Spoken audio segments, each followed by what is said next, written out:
Dans 100 jours, je vais en Corée du Sud. Ça sonne pas réel. Tu te rends compte, Bibouille? Et pourtant, je pars bien en Corée du Sud pendant 1 an pour faire un échange universitaire là-bas. Ça fait des années que je rêve de partir là-bas et quand j'aurai mes petits petons sur le territoire sud-coréen, j'aimerais vraiment être en mesure de pouvoir communiquer avec des locaux et vraiment m'immerger dans la culture sud-coréenne. C'est pour ça que mon objectif est d'être niveau C1 en arrivant là-bas. Alors, c'est un assez grand objectif. Je suis peut-être un petit peu trop optimiste, mais j'aimerais pouvoir sortir de ma zone de confort, surtout car j'ai l'impression que mon niveau en coréen stagne. 사실 완전 처음부터 시작한 건 아니에요. 한국어 공부한 지 벌써 4년이나 됐거든요. Je dirais que mon niveau actuel de coréen est B1, B2, j'espère. En tout cas, on va vite être fixé parce que dans cette vidéo, à la fin, je vais faire un test de positionnement gratuit que vous pouvez d'ailleurs vous-même faire afin de savoir quel niveau précisément vous avez et bien évidemment, je partagerai mes résultats. Je pense que environ 70% de mon niveau actuel en coréen, je l'ai obtenu en tant qu'autodidacte. Du coup, si vous êtes intéressé pour savoir comment j'ai fait pour apprendre le coréen jusqu'à maintenant, notamment les ressources françaises que j'utilise, parce qu'il y a quand même beaucoup de choses qui sont en anglais, également les chaînes YouTube que je recommande, mon expérience par rapport au topic, vu que je l'ai passé il y a 2 ans, mais également les ressources intermédiaires et de niveau avancé que j'ai pu trouver, parce qu'il y a beaucoup de choses pour le niveau débutant, mais j'ai un petit peu galéré personnellement à trouver du contenu pour des niveaux supérieurs. N'hésitez pas à me le dire en commentaire ou bien en lâchant un petit like. Pour espérer pouvoir passer au niveau C1, il me fallait un plan d'attaque. Que voici. Psst, il est disponible en PDF dans la description. Clin d'œil, clin d'œil. D'ailleurs, ce programme, vous pouvez le suivre quel que soit votre niveau. Vous êtes débutant? Il n'y a pas de souci. D'ailleurs, vous ne voudriez pas joindre ce challenge avec moi? Et dites-moi en commentaire quel est votre objectif à vous. Comme ça, on pourrait se motiver ensemble, se partager nos tips. Également, dans 100 jours, fêter la fin de ce challenge. Et on pourrait être vraiment super fiers de nous. Donc tous les jours, jusqu'à mon départ, j'ai des tâches à effectuer afin d'améliorer les 4 compétences qui sont EO, EE, CO et CE. Vous verrez que pas mal de choses se répètent dans le planning, c'est tout simplement que je sais que ces choses-là, en tout cas pour moi, fonctionnent pour m'aider à atteindre un niveau supérieur en coréen le plus rapidement possible parce que du temps, on n'en a pas. Du coup maintenant, je vais expliquer plus en détail à quoi correspond chaque tâche. Primo, vous allez voir que chaque jour, il y a écrit assimile. Assimile, qu'est-ce que c'est? C'est ça. Ce petit bouquin, c'est une véritable mine d'or. Je l'avais commencé l'année dernière, mais j'ai dû arrêter en plein milieu parce qu'en fait, je suis partie vivre en Chine. Et oui.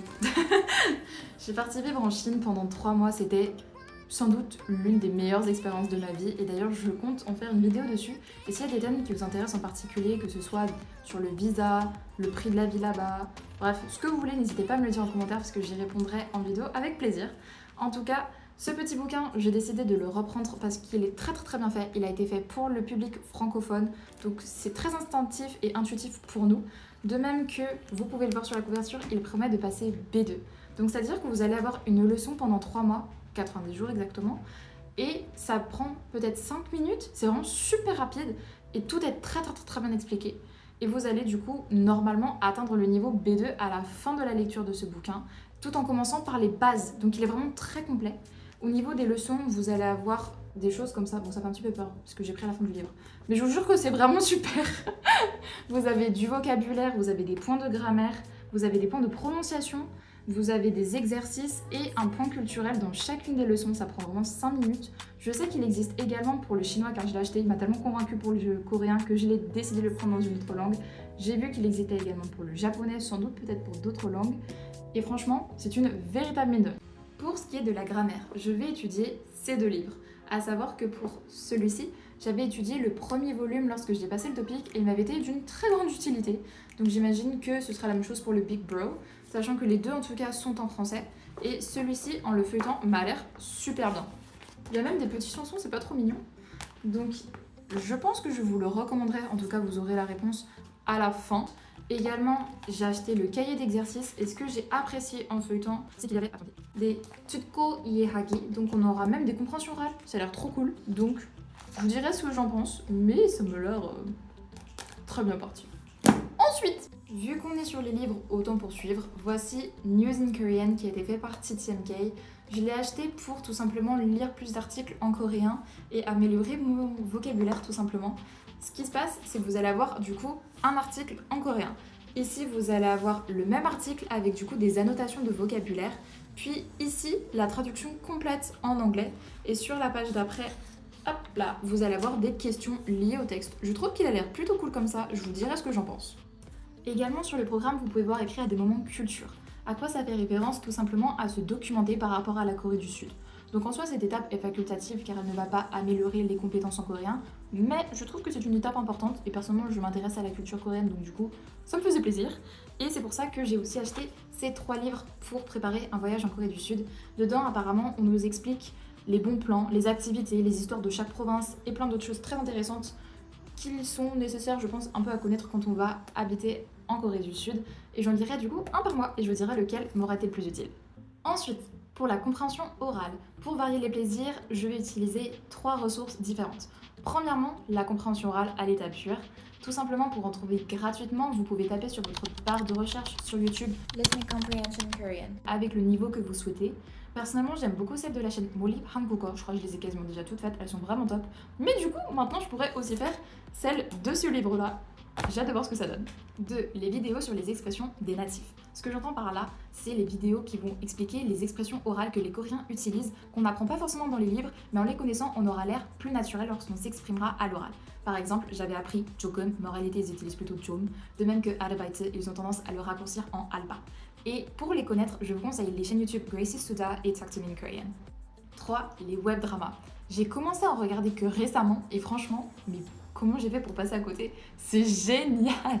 Et en plus, vu que c'est du contenu qui me plaît, entre nous, souvent du BL, et bah j'ai pas l'impression de travailler lorsque je les regarde. Et le format court me plaît beaucoup parce qu'on pourrait le faire avec des K-dramas, mais vu que ça dure une dizaine de minutes, c'est vraiment cool. De plus, vu qu'elle est déjà les sous-titres, ça m'incite à ne pas mettre ni sur en anglais ni sur en français. Et à long terme, je pense qu'il faudrait même commencer à les regarder sans sous-titres parce que je pense qu'on se repose mine de rien pas mal sur ce qui est écrit en bas plutôt que vraiment affûter notre oreille. Mais bon, avant de passer dans le grand bain, je pense qu'il vaut mieux faire un petit saut dans la pâte aux joueurs, non? Oui. Pour l'expression écrite, ça se réfère à révision sur le planning et en fait, ça va être de composer des phrases toutes les semaines avec le vocabulaire et la grammaire qu'on aura étudié afin qu'on devienne familier avec eux et que ça reste dans notre mémoire. Je ferai corriger ces phrases à mes amis coréens, mais vous pouvez très bien juste demander à ChatGPT, ça fera parfaitement l'affaire. Et dans ce petit bouquin qui est là, décidément vraiment cool, j'ai vu qu'il y avait des exercices d'expression écrite, donc c'est top. Enfin, pour l'expression orale, déjà pour améliorer la fluidité, vous pouvez tout simplement vous entraîner à lire à voix haute les textes que vous aurez étudiés. Vous pouvez aussi faire du shadowing en répétant les dialogues dans les compréhensions orales par exemple, même si la meilleure option reste quand même d'avoir une connaissance coréenne qui puisse vous faire parler et vous corriger. Voilà en quoi consiste le planning pour l'instant, c'est un peu une version bêta j'avoue. On verra si c'est efficace et de toute façon je le modifierai pour les prochains mois au fil des besoins. Maintenant place au test. Je pense que c'est important d'en faire un chaque mois pour vraiment suivre nos progrès dans les 4 compétences. Et du coup, un site qui fait ça gratuitement, mais également de manière précise, c'est tout simplement ChatGPT. Voici ce que je lui ai demandé. Au départ, j'avais mis 10 questions par compétence, sauf qu'en fait, je me suis rendu compte que c'était vraiment trop peu pour vraiment évaluer mon niveau avec précision. C'est pour ça que j'ai décidé de lui demander 30 questions par compétence, c'est-à-dire 5 par niveau, pour que du coup, ce soit vraiment plus représentatif de la réalité. J'avais vu des sites, mais souvent les tests, soit les résultats, il fallait s'abonner ou payer pour les obtenir, soit ils n'étaient pas si représentatifs de la réalité, parce que je suis pas sûre qu'en posant 10 questions, on puisse vraiment établir quel est le niveau. Et je voulais aussi des tests qui utilisent l'échelle du CECRL. Donc, après en avoir fait plusieurs sur certains sites, je me suis dit que peut-être demander à ChatGPT, ça pourrait être une bonne option. Je viens enfin de terminer le test, ça m'a pris 1 heure, je n'en pouvais plus. On commence par la compréhension écrite. Normalement, ça s'est plutôt bien passé. Mis à part les questions C1 et C2, j'ai dit à ChatGPT, je sais pas. Il me manque trop de vocabulaire, mais jusqu'à B2, ça allait à peu près. Donc on va voir ce que lui en a pensé. Vas-y mon petit chat.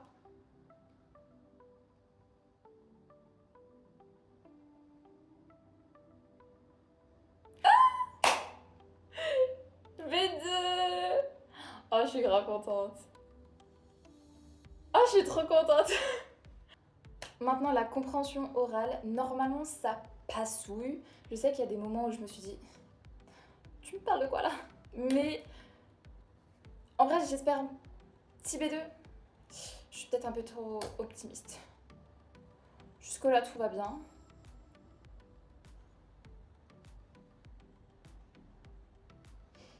Ok, j'accepte.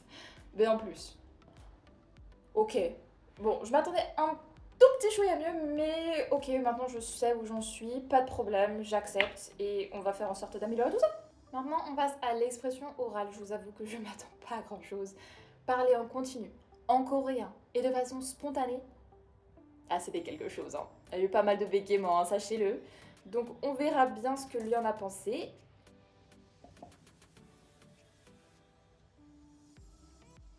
Ah ouais? B1 plus? Plus? B1 plus? Vraiment? Ça me fait très plaisir, la chat, ce que tu me racontes. B1 plus? Et la petite dernière expression écrite, pronostic B1 plus. Je pense. Vu ce que j'ai en expression orale, ça doit être similaire. Yoxi. B1 plus. Ok, ça me va très bien. Et ben écoutez, maintenant, on va faire en sorte d'améliorer tout ça. Le plus dur, c'est de se lancer et de rester motivé. C'est pour ça que je propose de faire ce challenge de 100 jours pour améliorer notre niveau en coréen, mais finalement dans n'importe quelle langue aussi ça fonctionne, ensemble. Fighting Korea! Je posterai chaque début de mois sur l'avancée de ce challenge, alors n'hésitez pas à me suivre pour être sûr de ne pas louper le bilan du premier mois. Je reviendrai sur tout ce qui a fonctionné, mais également sur ce qui n'a pas marché. Je ferai le point, un nouveau test, et tout ça sortira début juin. Mais avant ça, quand même, j'ai d'autres petites choses à vous montrer, notamment voici le thème de la prochaine vidéo. Et sur ce, I wish you a lovely day. Mouah.